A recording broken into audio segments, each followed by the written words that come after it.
வணக்கம். அனைத்து உறவுகளுக்கும் எனது இனிய காலை வணக்கத்தை தெரிவித்துக் கொள்கிறேன்.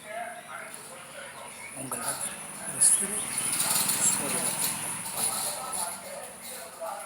ஒரு ஜாதகத்தை பார்த்தவுடன் இந்த ஜாதகர் பெரும் புகழடைவார், பெரும் செல்வாக்கடைவார், பேரும் புகழும் இவருக்கு உண்டு என்பதை நாம் சொல்லிவிடுவோம். அப்படிப்பட்ட அமைப்பு உள்ள சாதகம் எப்படி இருக்கும் என்று நான் பார்த்தேன். அந்த புகழடைவதற்கு 1000 வழிகளுக்கு மேல் இருக்கிறது. அந்த வழிகளில் ஒரு வழியை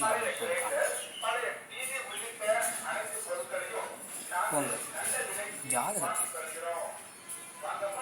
சுக்கிரனும் புதனும் சேர்ந்து இருந்தாலே அது எந்த இடத்துலனாலும் இருக்கலாம். லக்கணத்தில் இருந்தாலும் சரி, அல்லது 2, 3, 4, 5, 6, 7, 8, 9, 10, 11, 12 என 12 வடிவில் எந்த வடிவில் இருந்தாலும் அந்த ஜாதகர் பெரும்பான்மையாக புகழடைவார், புகழான செல்வாக்கான வாழ்வை வாழ்வார். ஒரு காலம் இல்லாட்டால் ஒரு காலம் கண்டிப்பாக வாழ்ந்துவிடுவார்.